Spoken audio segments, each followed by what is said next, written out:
My word. What do we think happened here? Goodness. As you can see, folks, the Rangers apartment, Republic apartments, I think they're called, are open. The Lowe's Hotel next to the other Live by Lowe's, which is a phenomenal hotel, is open. But this hotel, my goodness, with the 100-foot Jumbotron in the parking garage, must be spectacular. I really look forward to checking it out after the game. But first things first, we're gonna head over to I'm gonna call it the ballpark in Arlington, which they've actually repurposed into a lot of cool businesses, as you see one being open. This is the headquarters of Six Flags now, which is unique. We'll get into the ballpark more as we're gonna do a tour today and game experience, but there is no game day experience at AT&T Stadium, at Globe Life Field, at the Convention Center, without a stop at the good old Texas Live Shift 4 Arena, and it's multiple eating and drinking establishments, or the back porch on Live by Lowe's too. Can't wait to get inside. So fun fact, AT&T Stadium's obviously got a ton of events. There's a ton of land out here in Arlington. Folks will go over my shoulder to Texas Live or the new apartments, but as you can see the stadium right back there, this grassy knoll, pun intended, here in Dallas, is my area to tailgate before AT&T Stadium events. Why? You've got TV right there, which has ESPN on currently, and on football game days, they'll have football on. And the stadium main entrance is right there, opposite side of the Miller Lighthouse, but great venue. And my favorite place to hang out, right here in Texas. All right, folks, we're gonna open up into the Shift 4 Live Arena. This part of Texas Live is open mostly, but daily. But the surrounding facilities, as you can see, the Miller Tavern being one, the outdoor area, like the Revolver Brew House, as well as the Lockhart Smokehouse. They open on different hours, so you're gonna want to check those. But beautiful Shift 4 Arena. This place has all sorts of cool events, and we're happy to be here when it's less crowded and we can enjoy. All right, now starts the tour. It's the game day experience. It's going to be our second UFL game. We're up to one a year now. That's about it, all I got in here for UFL games. But we're going to do our first Choctaw Stadium experience. The stadium has been repurposed for many things, like the Hearsay Lounge and Bar, and museums. And so we'll get in and we'll see what the repurposed experience is like for football, which is its primary use now, is for football and soccer. Looking forward to a great game. All right, we are in, and it looks like the staff is still the Texas Rangers staff that works at Globe Life Field. This is funny. You can clearly see that this is left from 2019. They were constructing Globe Life Field in other years. But first impressions, we are in Choctaw Stadium. Obviously, the upper deck has been closed off at this venue for years now. First stop is Good Stock Grill, which is a Nolan Ryan brand, so that's probably a must, right? But here we are. Let's do the first, this is kind of one of the main plazas. This is the first base plaza. We're gonna walk in and get our first beauty shot. Today's ticket price was $6 and only $10.50 after fees for an amazing 50-yard line seat. So here's the first beauty shot of the stadium. Pretty cool for a 90s kid who watched so many big baseball games on TV from this place, as this was kind of one of the first throwback big-time stadiums.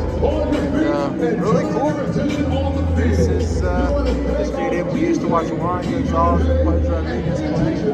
Watch the Giants hit their first four titles. This is a special stadium for me as a Giants fan. I'm happy to be here to experience it. All right, there is ongoing construction. We're gonna make our way around. What looks to be the whole lower concourse is still there. The Nolan Ryan stand, the Good Stock Grill, has missing hamburgers still.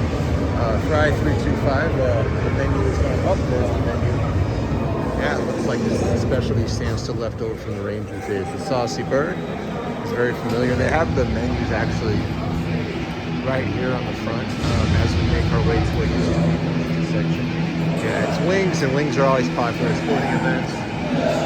Cheetos. This stadium, before the Rangers now, actually had a really popular food program. The broomstick was invented, and a lot of these games. Here's the old instrument right field throwback porch to Tiger Stadium. Fans do have obstructed views, which for a stadium built This was a section people like for the very, very hot days here in Texas. So right field, and pretty good seats for a football game. All the 11 players. So we're going to make our way out to center field now by the office building. Obviously, here in Dallas, we're going to call it the famous grassy knoll where fans would chase after home batting practices out here, the batters at, as the Renegades are about to take the field.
Specialty stands out here in center field are still open. This awesome plaza that the Rangers developed right under the office building still open. Bow Tie Bar is open.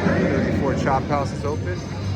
Ria Tacos are open. So interestingly enough, scoreboard right over here. This game actually got new scoreboards not too long before it closed, and it looks like the latest one they installed is actually either gone, resold, or despite the fact that their stadium is home to really sparsely crowded events, there isn't a huge draw for UFL, mid-level college football and rugby and low-level soccer, that they're gonna, the Rangers look to be putting in new scoreboards. Perhaps it's for the All-Star game, since this venue is going to actually host some of the All-Star facilities.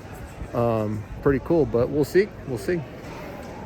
UFL Here's the office building, which is still in use today for several businesses here at the Center Field Plaza. If you were a kid like me in the 90s and you saw this on TV, it always was one of the neatest things. It was like, what baseball stadium has an office complex in it? Well, this one did.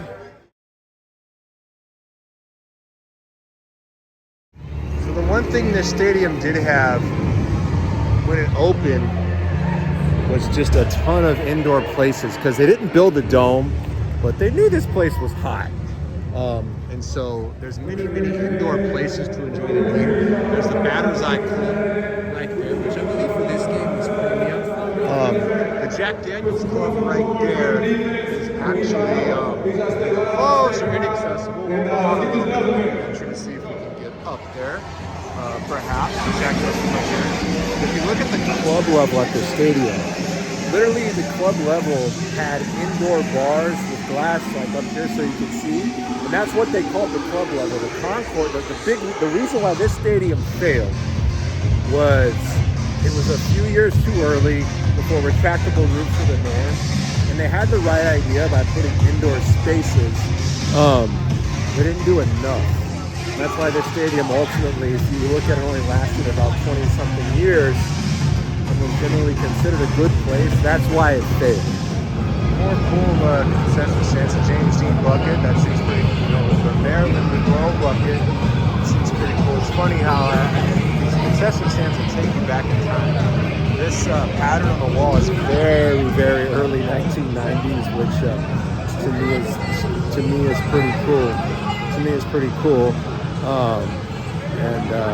Orion's Irish Pub is here still. Homage to Nolan Ryan, who on the other on this bench line has a good stock bill. But these concession stands, funny, were clearly never changed, as was these concourse. So whatever was in the Rangers hot corner, Rangers can't. I just love little unintentional throwbacks.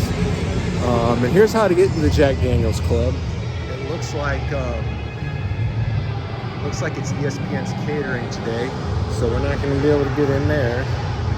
But we'll make our way around this concourse. And I wish the stadium had a little bit more historical value there. The Rangers were great when they moved in here. They used to hit a ton of home runs. Could never pitch because of how far the ball traveled here. we'll talk about those windscreens and why they put them in later. But with the extreme heat and baseball being at the peak of the steroid era, balls used to just fly out of this place. The Rangers, Rusty Greer, Rafael Palmeiro, Juan Gonzalez, and then after all that, Alex Rodriguez, Michael Young, great players that they were consistently good. And then just couldn't get it done in the World Series for a couple years. But good for this organization to get it done. And here's something random. I don't know why it's here. They have like a movie theme stand, which is very, very cool. And there's a random Jurassic Park picture. I'm gonna guess because Jurassic Park came out in 1994 when the stadium 30 years ago opened. That's why it's there. So we'll take it as we'll take it. But we're gonna make our way around to the main concourse. You can just picture this place on a beautiful summer evening, having 50,000 fans, and come here to watch the Rangers. First perception is a baseball stadium walking in. The lower level looks really good as far as intimacy and seating, but this place was huge.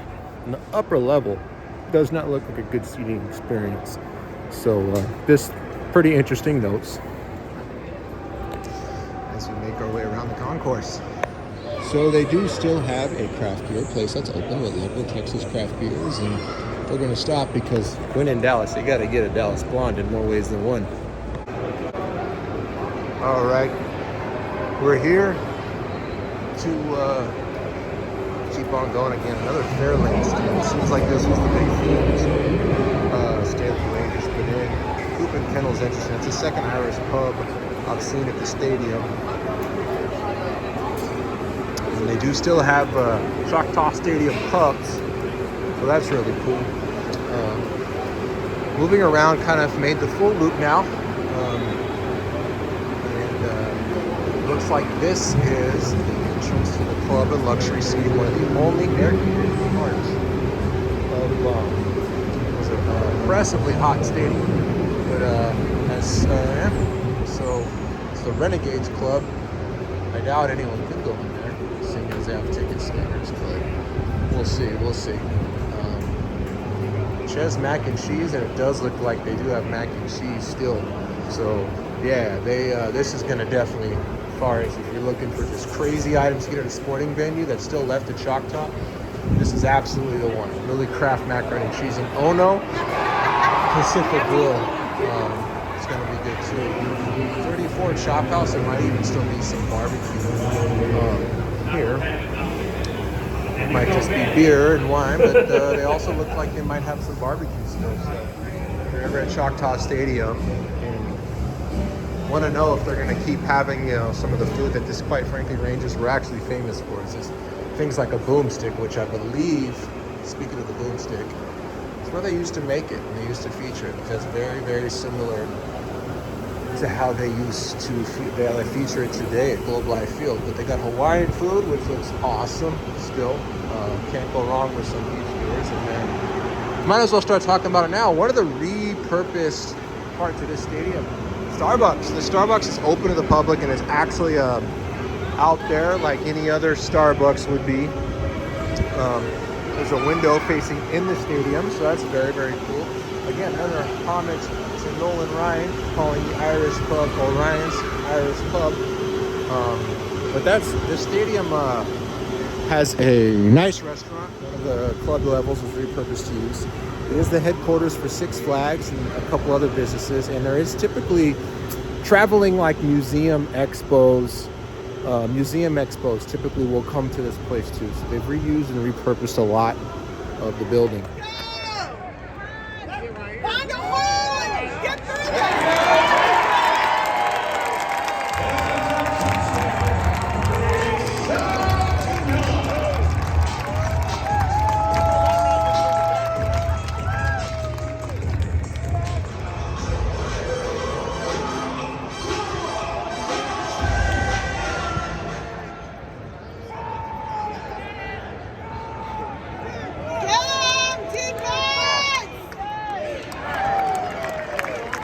This fat running back is just tearing them up. Give him the ball again. Feed the beast. Feed the beast. Fat running back is just tearing them up.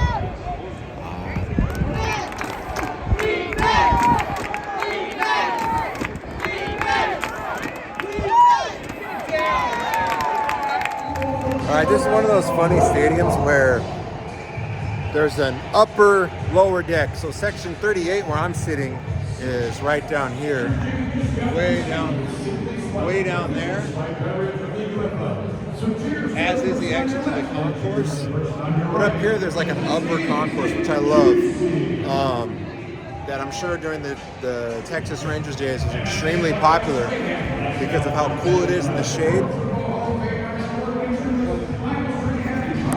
Plenty of seats there, obviously plenty of seats here, and still an action of the game. So good invention for how they used to use this. What a jam.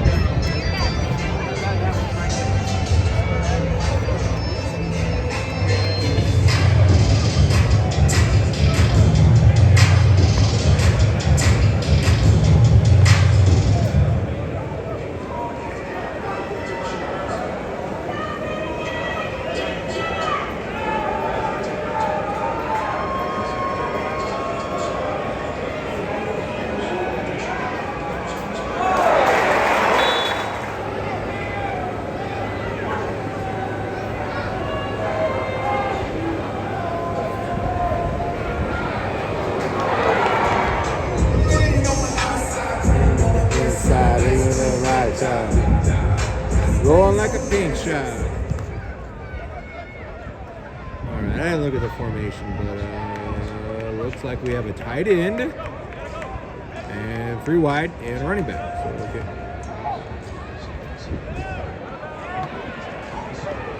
Alright, it is 3 freaking seconds. Oh, they're in the KS, I thought. Okay.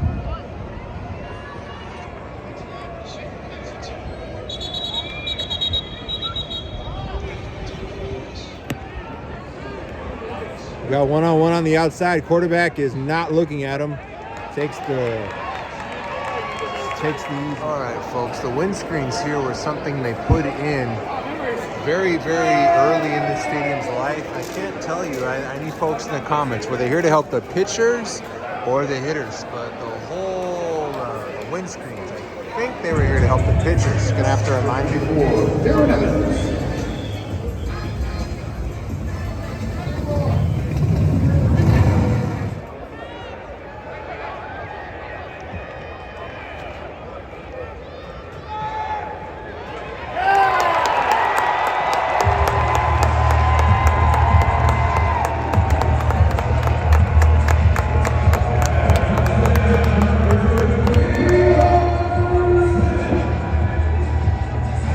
Texas. It's 32-9 or 31-9. They didn't take the extra point. There we go, folks. Sitting in the temporary, which are not temporary anymore. You can see the club section. So the club section was actually outside here and had indoor bars. It's like the selling. Honestly, again, just a few years too early, as I'll quickly pan over. And then this upper level here, I believe, was free for all. Right-hand area. They were just a few years too early to understand how to build a ballpark with 100-degree heat. As we watch the Renegades pour another one on, good old RPO, good old back shoulder, and we have interference. I thought it was good defense. What a play, ladies and gentlemen! Watch this replay. Here it takes.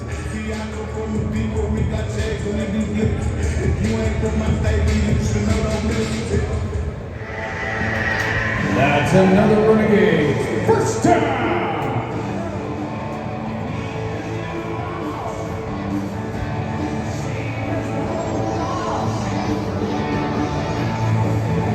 Here we go.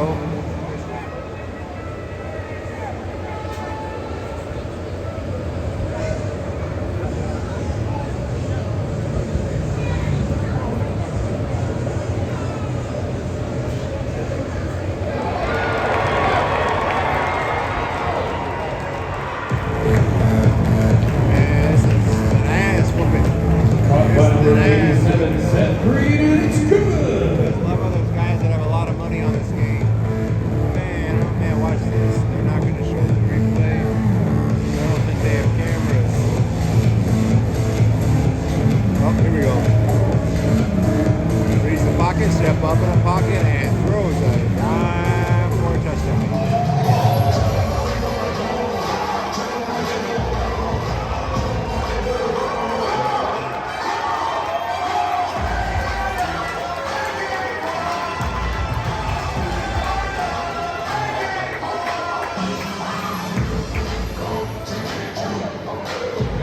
They've lined up in this interesting formation with the tight end in the slot. And the tight end is absolutely getting off this game. He's the first read. Oh, it's a run. And it's 10 yards.